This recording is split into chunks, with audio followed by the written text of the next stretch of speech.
And for people listening, again, this is Drew Allen. It's America's Last Stand is the book. Definitely go out and get it. It's a great book about the 2024 election. Talks about everything in the kitchen sink there. You can watch and listen to Drew. It's the Drew Allen Show, all the podcasting sites. Does tons of shows on Rumble where he goes on other people's shows. He does his own show. I've watched many of shows that he's done in the past, and I'm sure that he'll do in the present. So regardless of that, let's check around some of these audience questions. Abortion is a big topic. I know we touched on that a little bit earlier on in the show here, but let's talk a little bit more in depth.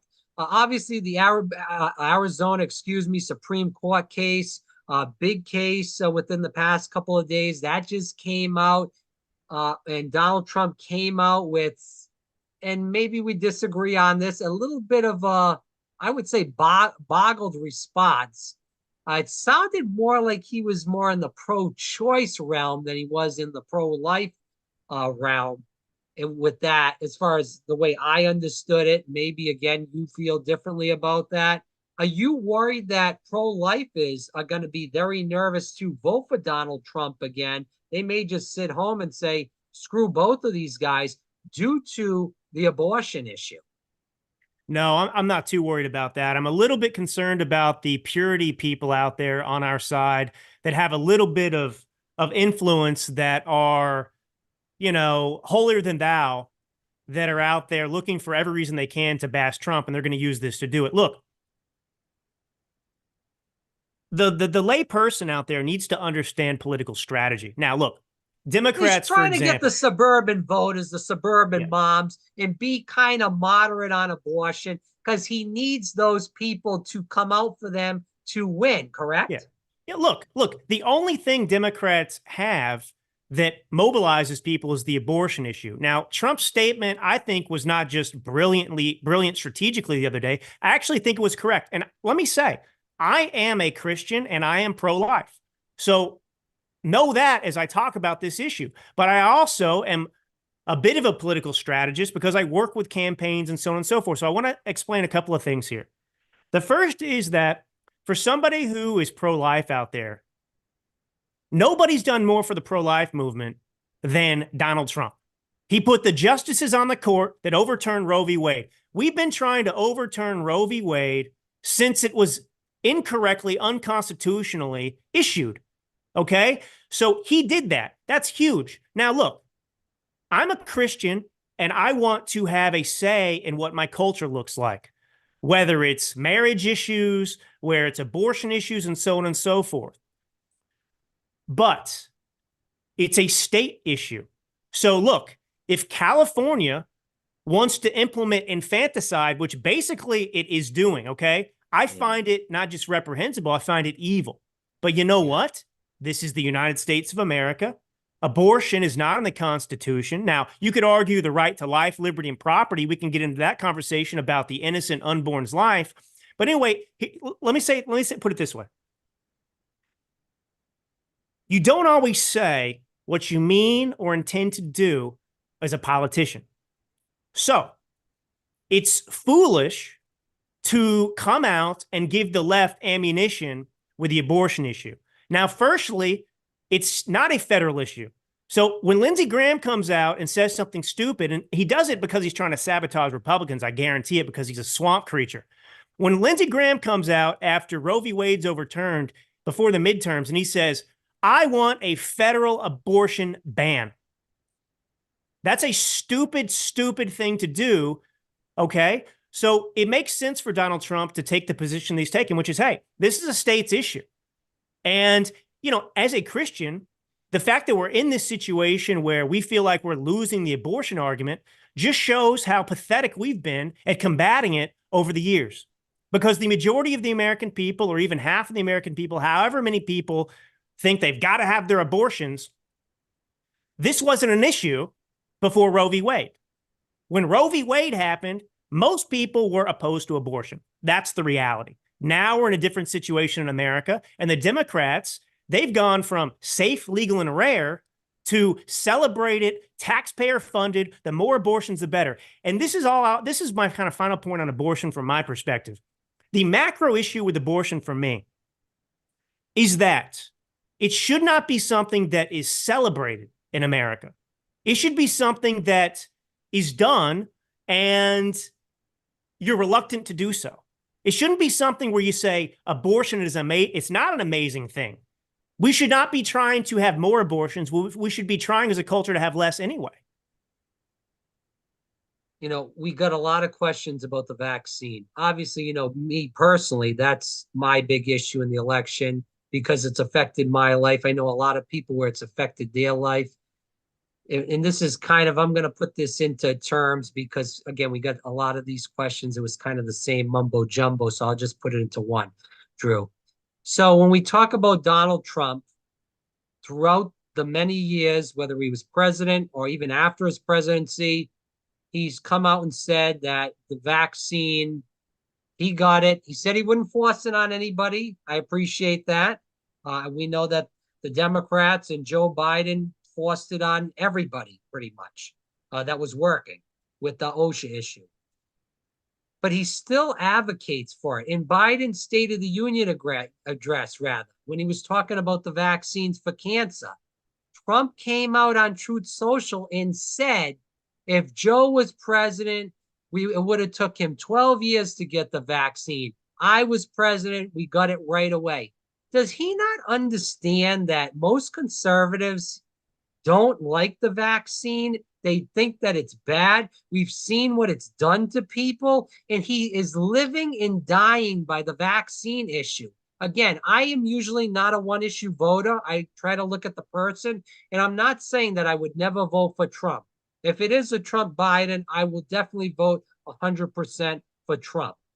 But I just don't understand, Drew, why he keeps putting this political, issue that shouldn't even be an issue. He should just say the vaccine was no good, and that's it. He was going to bring RFK Jr. in 2017 in to talk about the vaccines to his cabinet. He was going to put him in charge of this issue until Bill Gates got to Donald Trump. What is going on here? I just can't comprehend it, Drew. I'm sorry.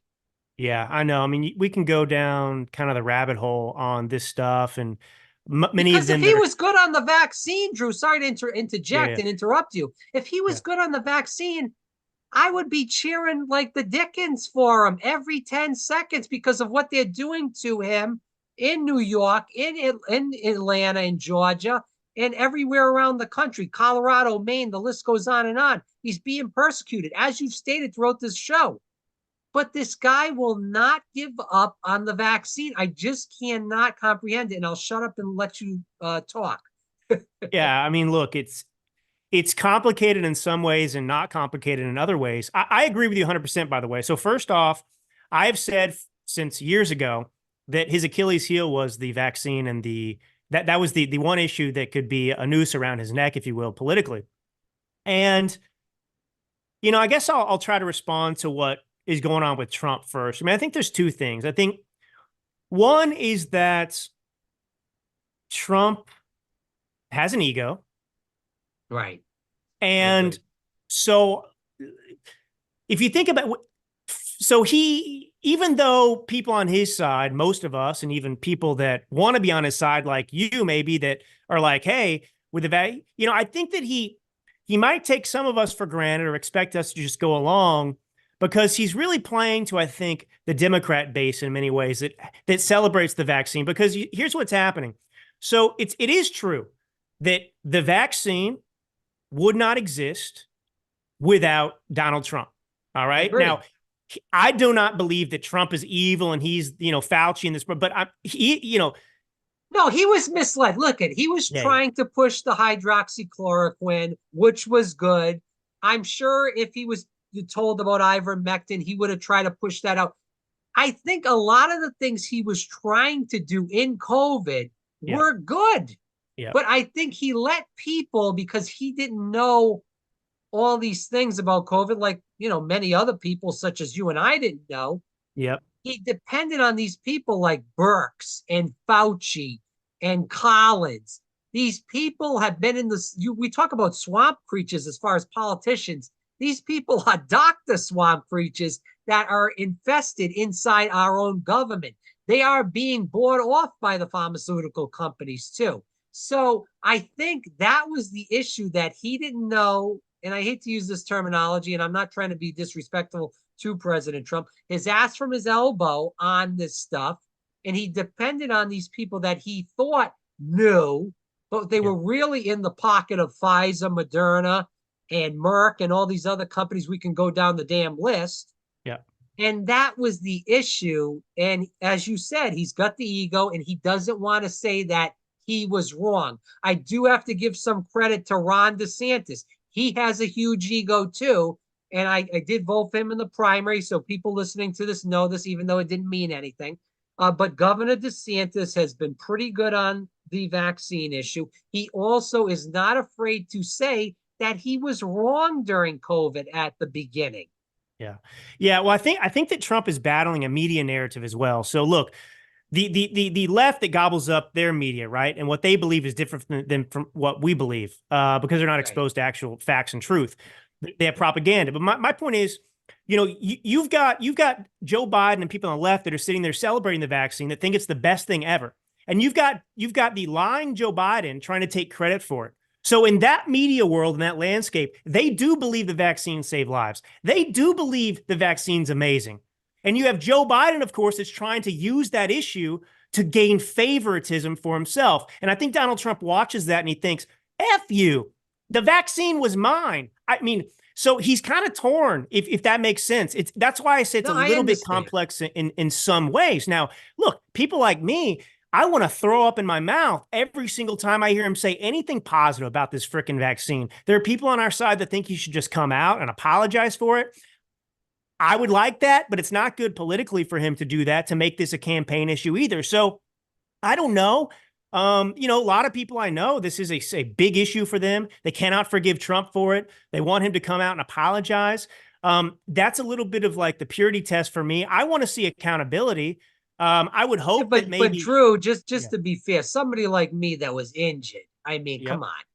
Yep. You know, well, I think that if I was running for president or advising Trump, what I would do is I would say you need to come out strong and say that you're gonna compel Congress in some way. You're gonna use executive orders to make sure that people that were injured from this vaccine, you know, are rewarded in some way. I would respect somebody if he did do that. That's what I'm saying. There's a way to do this. Because we do have some people in Congress that are fighting for this issue. Chip Roy, your former home state of Texas, he's been phenomenal. Thomas Massey, Rand Paul, these guys are in Congress, in the House, in the Senate. They are fighting against all this gobbledygook nonsense that went on in 2020 and is still going on beyond 2020. And this is, I believe, COVID is the issue of our time, whether people want to believe it or not. We lost our freedoms. Yep. People were forced against their own will to take something and put something in their body where they knew nothing as far as ingredients that was in it. They could do this again, and they will do it again to people because we will not wake up. There are people like you and I that know this. We will not let it happen to ourselves, to our families again. But there are a lot of people, some of them are moderate, some of them maybe are on the Republican side or conservative side, and some of them that are on the left, they'll just say I know people that have taken 8, 9, 10 shots. Hey, I see people all the time, as I'm sure you do over in California, that are still wearing masks around. I mean, this is a cult ideology. Yep. And it would be nice for somebody that's running for president of the United States. And I think Bobby Kennedy has done somewhat a good job. I do wish he's been would be a little stronger on this issue, even though he has been strong in the past.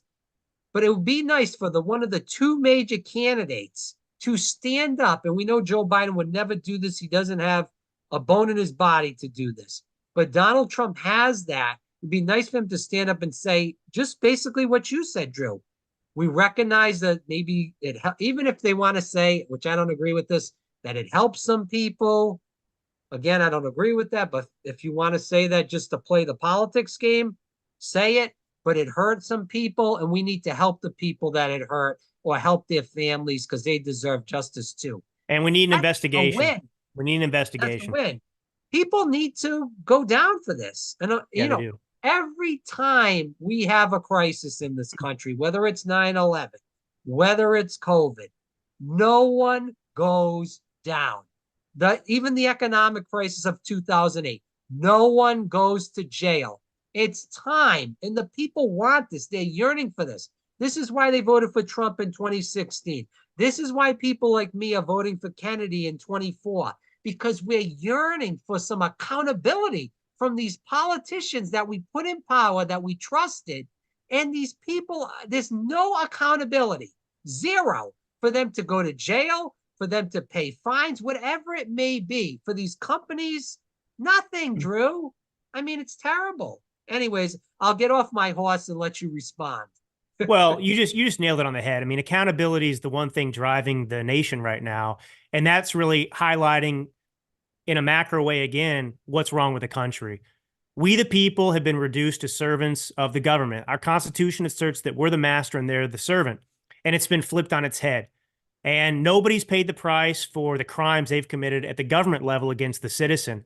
And we are demanding that there be accountability. We're demanding that there's a fly around my face. Sorry. It's like, I'm like, anyway, Mike Pence here, the devil himself. Anyway, but look, I mean, accountability is it, and this is what 2024 is about. And for me, that's why I'm saying Trump has to win over Biden, because that is a double-barreled middle finger to the establishment, to those people that desperately don't want the American people that support Trump to have their voices heard and recognized. And he is retribution for the American people right now in so many ways. I mean, he is the singular person that they do not want ever to step foot in the White House again. They're calling him Hitler. They're calling him a threat to democracy, and so on and so forth. I mean, the forces of the world are aligned to prevent Trump from being reelected. And so that, to me, is a healthy lane and manner in which to channel that outrage. Now, look, if Donald Trump lets a lot of people down, we'll have to have a different conversation, won't we? But look, I also am not telling people that Trump is our savior. There is no such thing.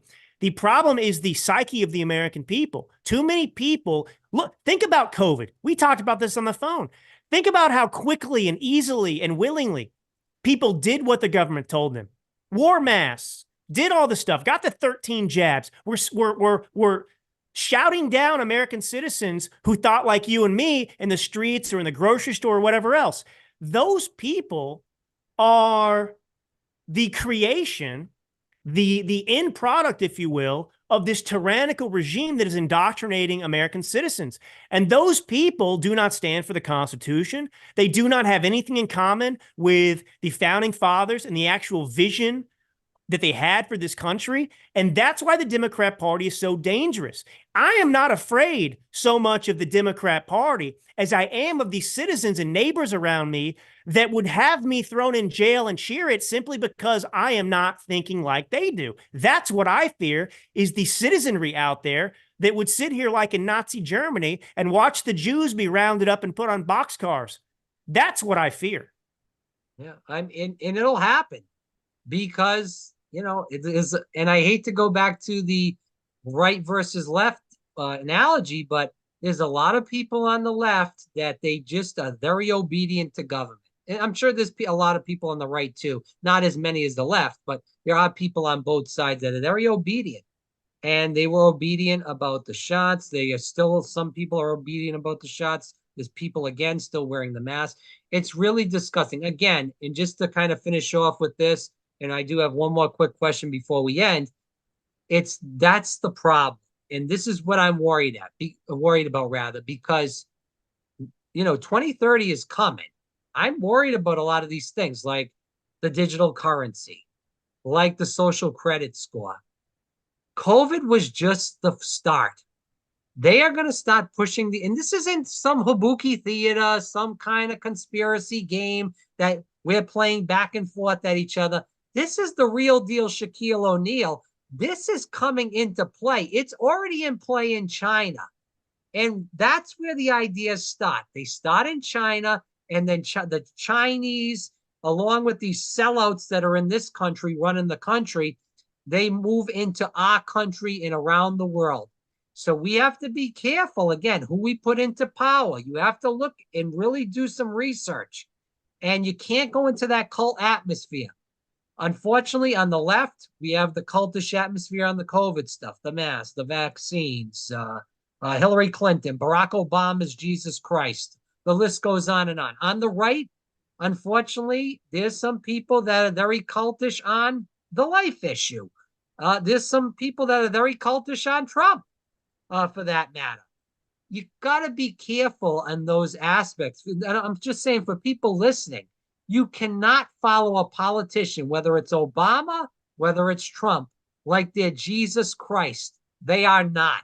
They are both flawed men, and they both have a lot of issues. But again, when the election comes, as you stated, Drew, we have to pick a side, the best side for America at this point in time within the candidates that are running. And I will leave that up to the viewer as far as who they pick. I know who you're picking. I know who I'm picking. I just want to kind of just throw this last question at you before we end. Donald Trump has not picked a VP. We obviously know who Joe Biden's VP is. We know who RFK Jr.'s VP is.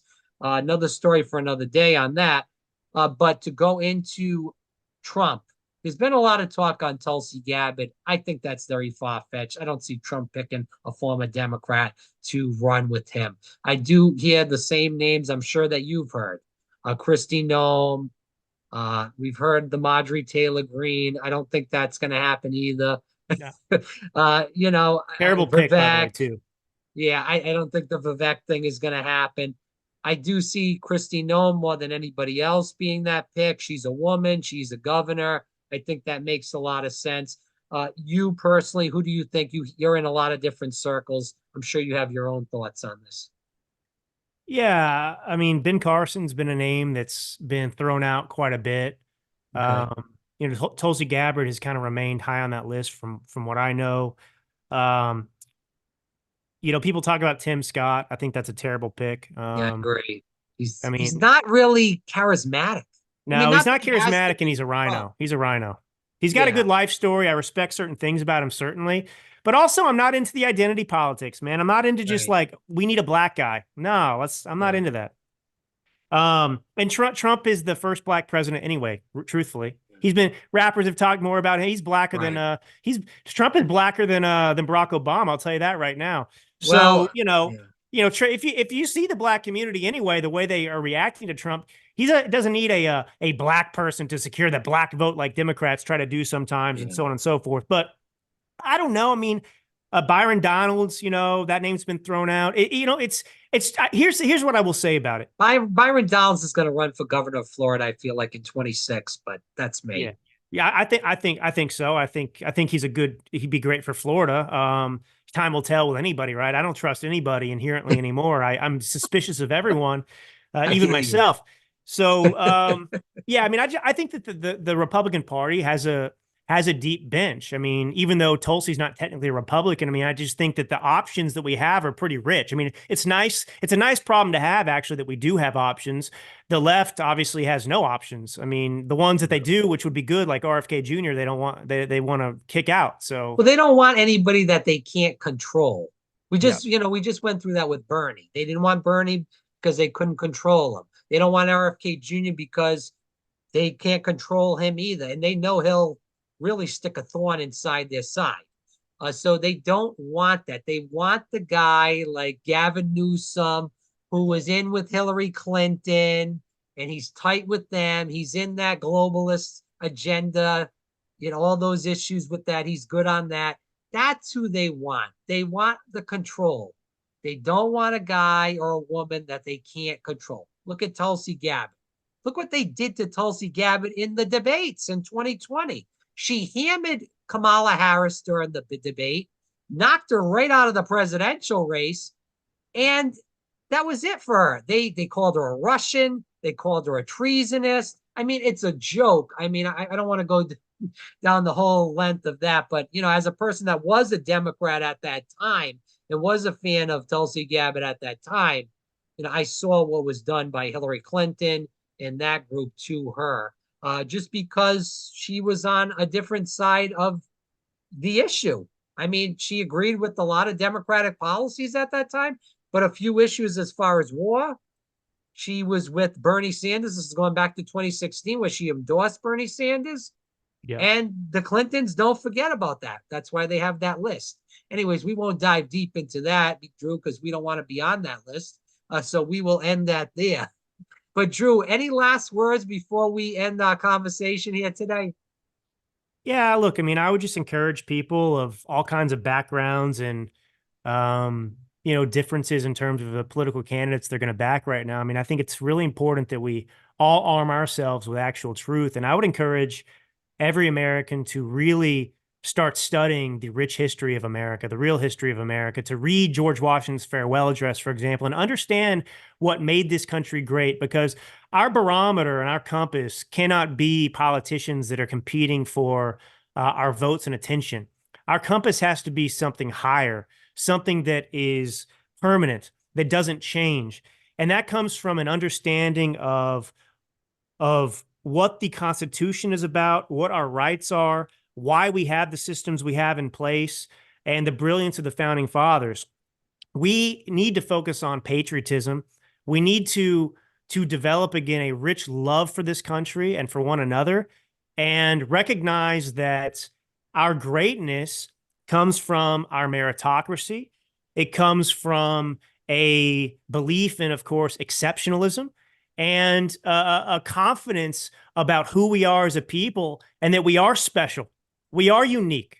This is the greatest country that has ever been formed in all of mankind's history, and that is not even debatable.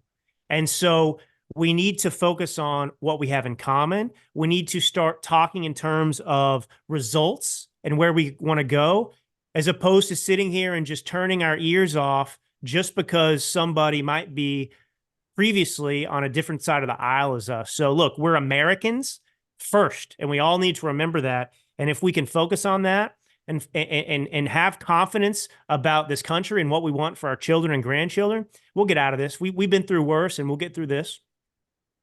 Yeah, I agree. And they're trying to hype up the Civil War now. They just are about to put out a movie about it. You know, obviously, we know the Obamas put out that Netflix movie months back. They're trying to hype up the divisions, as you stated, Drew, and we can't let that get to us. We need to look deep inside ourselves and see what's really happened to this country and elect people that actually want to recover the founding of this country and really get back to business, I should say, excuse me, because we really need that, because it's really a travesty what's happened to this country in the last 4 years. And if we do reelect Joe Biden in some way, shape, or form, it's going to get worse, and this will not be a country anymore. It's already a laughing stock around the world. China's laughing at us. Iran is laughing at us. Russia's laughing at us. The rest of the world is laughing at us. We need to stand up and fight for this country. And if we don't, there won't be a country anymore. And they do want the world to have no borders. That's that globalist agenda. They just want open borders everywhere. And good luck. I mean, if you think that's the way to go, you are really in a dream world. And I don't want to be around those people. But again, for people listening, again, Drew Allen, America's Last Stand is the book. Definitely check it out again at your local bookstore. And again, the Drew Allen Show on every podcasting site. He does do a lot of shows on Rumble besides that, and he's on a lot of different programs too that I've seen him on. So check him out on Rumble too. Again, the Drew Allen Show. Drew, thanks so much. It's always been a pleasure speaking with you. It's an honor to know you for so long, and I hope we can talk more as the weeks, months, and years go on. Absolutely. Thanks again. It exceeded my expectations even, and they were high. Thank you, Drew.